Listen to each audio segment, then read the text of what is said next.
오늘 우리가 함께 나눌 말씀은 마태복음 24장 36절부터 51절까지의 말씀입니다. 마태복음 24장 36절부터 51절까지의 말씀입니다. 우리 한 절씩 교독하겠습니다. 그러나 그날과 그때는 아무도 모르나니 하늘의 천사들도 아들도 모르고 오직 아버지만 아시느니라. 홍수 전에 노아가 방주에 들어가던 날까지 사람들이 먹고 마시고 장가들고 시집가고 있으면서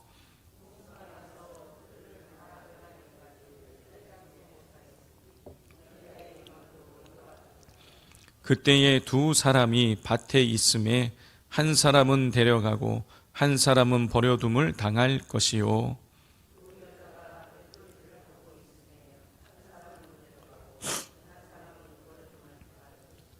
그러므로 깨어 있으라. 어느 날에 너희 주가 임할는지 너희가 알지 못함이니라.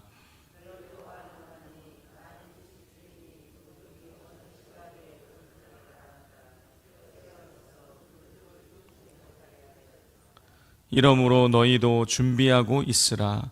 생각하지 않은 때에 인자가 오리라.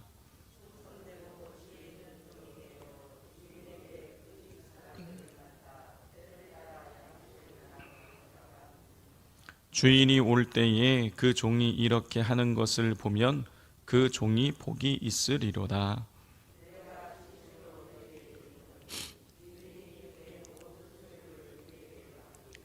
만일 그 악한 종이 마음에 생각하기를 주인이 더디 오리라 하여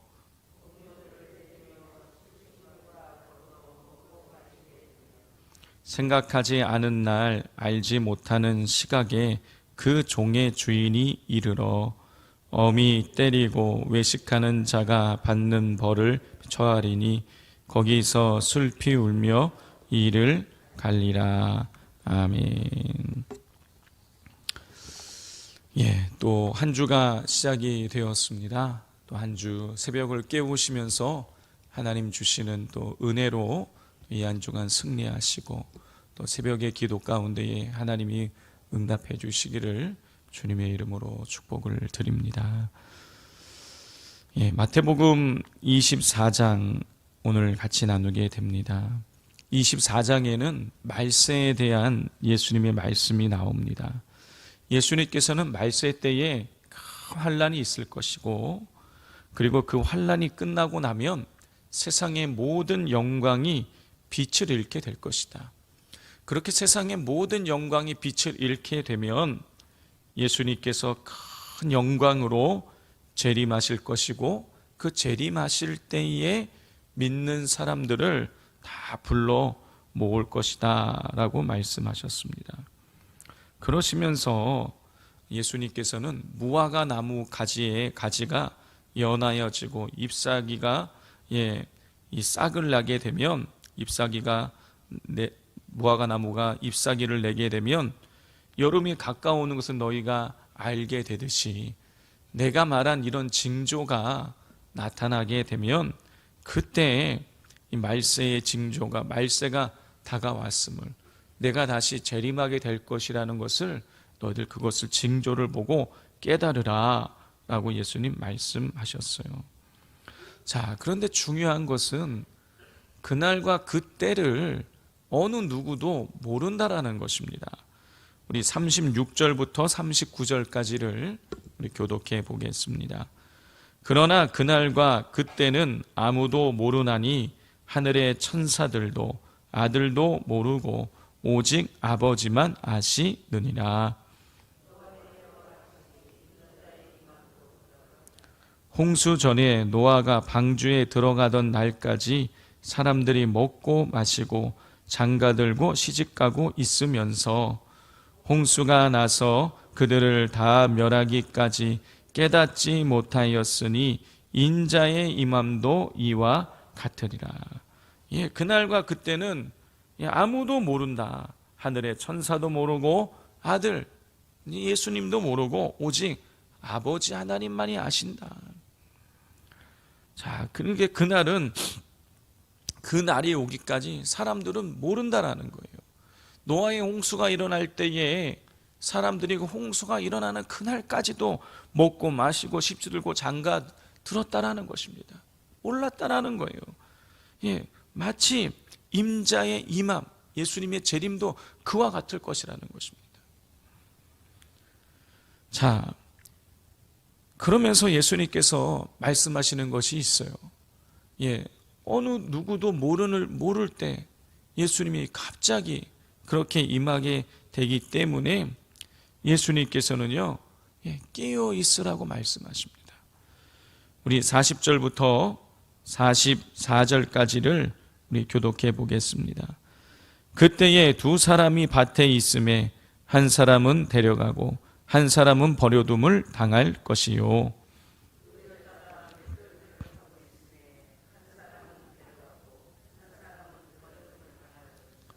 그러므로 깨어 있으라. 어느 날에 너희 주가 임할는지 너희가 알지 못함이니라.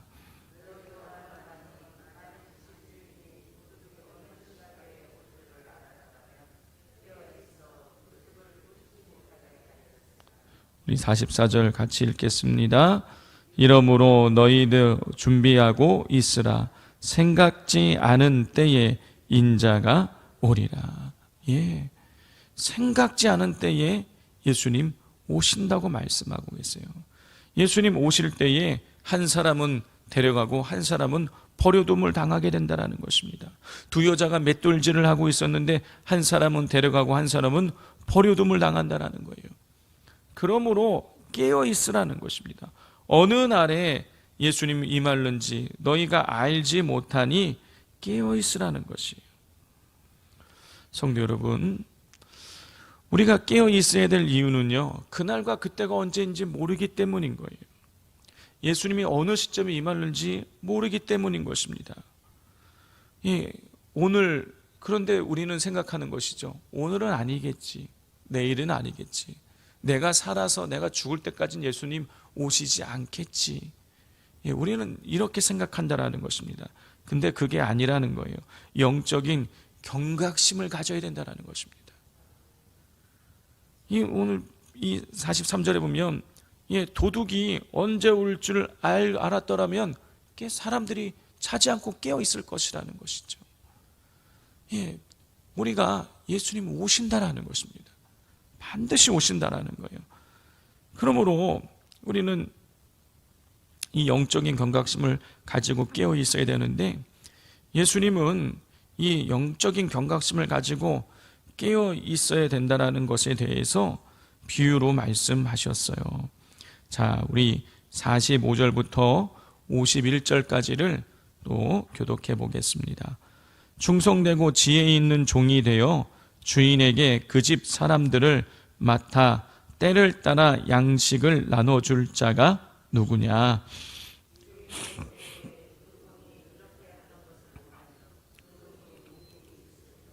내가 진실로 너희에게 이르노니 주인이 그의 모든 소유를 그에게 맡기리라.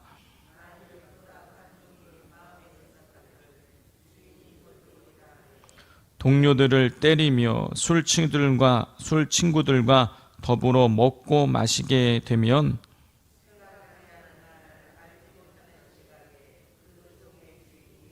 함께 읽겠습니다. 엄히 때리고 외식하는 자가 받는 벌에 처하리니 거기서 슬피 울며 이를 갈리라. 예수님께서는요, 비유를 통해서 예수님이 생각지 않은 날에 임하게 되실 것이니 이 영적인 경각심을 가지고 깨어 있어야 될 것을 비유를 통해서 말씀하셨어요. 오늘 45절에 보면 충성되고 지혜 있는 종이 나오고요, 48절에 보면 악한 종이 나오는 것을 우리가 보게 됩니다. 우리가 충성된 종이 되어서 주인이 맡긴 일을 충성되게 행하며 주인이 왔을 때에 칭찬을 들을 것인지, 아니면 악하게 행하면서 주인이 왔을 때에 벌을 받을 것인지, 네.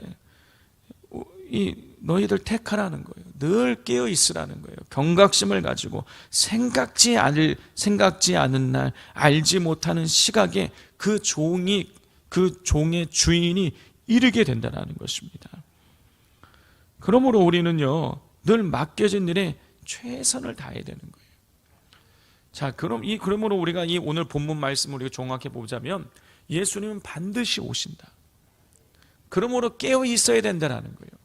근데 깨어 있다는 것이 뭘 말하는 것이냐?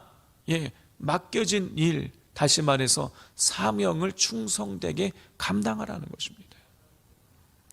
성도 여러분, 우리 각자의 예수님 맡기신 사명이 다 있습니다. 저는 사명이 뭔지를 모르겠습니다. 그러면은요, 내가 가지고 있는 그 직분이 사명인 거예요.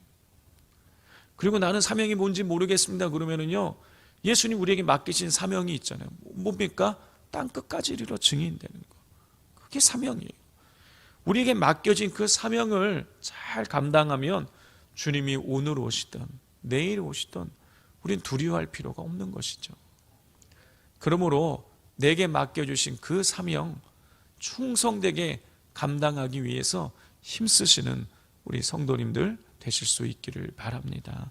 그럴 때에 주님께서 언제 오셔도 우리가 부끄럽지 않게 주님을 기쁨으로 맞이하면서 할렐루야 하면서 주님의 이름을 높이고 하나님 앞에 칭찬받게 되어질 줄 믿습니다.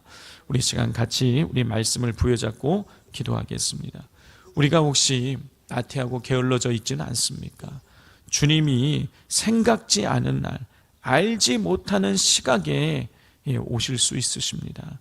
그러므로 우리가 늘 영적인 경각심을 가지고 기도로, 말씀으로, 예배로 우리가 깨어있게 해달라고, 또 우리에게 맡겨진 하나님 사명 감당케 해달라고, 집사로서, 권사로서, 장로로서, 교구장으로서, 구역장으로서, 권찰로서, 예배 인도자로서, 찬양대원으로서, 또 교사로서, 또 차량 안내, 차량 운행, 여러 또 우리 맡겨진 그 사명들을 하나님 충성되게 감당함으로 주님이 언제 오시더라도 우리가 칭찬받을 수 있게 해달라고, 영적인 긴박성을 우리에게 허락해달라고 기도해 주시고, 또 창립 38주년 기념 집회는 끝났지만은 우리가 더 은혜를 사모함으로 깨어있게 해달라고, 수요 예배와 또 금요 기도회와 이 새벽 예배를 통하여서 하나님 우리에게 은혜를 부어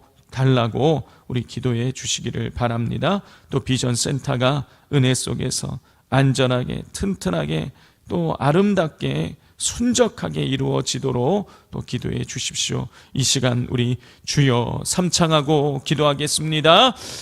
주여, 주여, 주여.